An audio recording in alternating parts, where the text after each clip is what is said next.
Ćao svima, evo nas u novom klipu. Danas ću vam pokazati kako da hakujete igricu Dr. Driving. Evo, prvo ću vam pokazati da igrica nije hakovana. Evo, nema ni novčića ni zlatnika. Sada ćemo je hakovati. Prvo da instalirajte Dr. Driving. Evo. Onda otvorite link u deskripciji i kliknite download now, evo ga.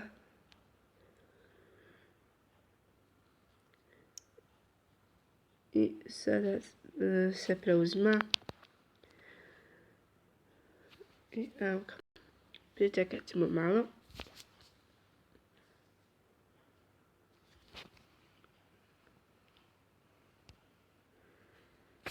Brzo se instalira, ne treba puno čekati.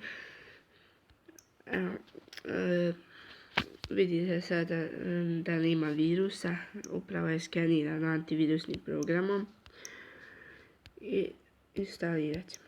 Evo ga.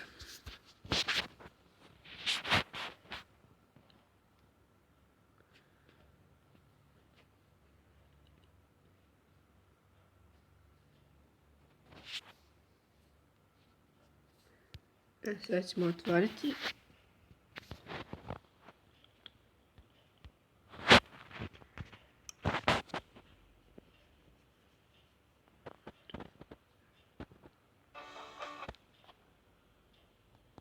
Samo nećemo sad prijavljivati.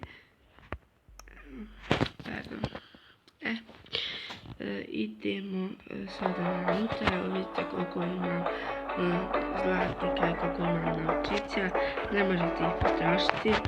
Sva su auta maksimalno nadoknađena i posjedujete sva auta. Vidite. Evo sada ću ja uzeti neku pa preuzet ću se. Evo može ovo. Evo, hajde, ićemo link. Evo, sam da pokušamo. Aute idu veoma brzo, pa morate biti pažljivi kako vozite. Ja se još nisam navikla. Eto vidite. I to je bilo to za ovu epizodu. Ćao.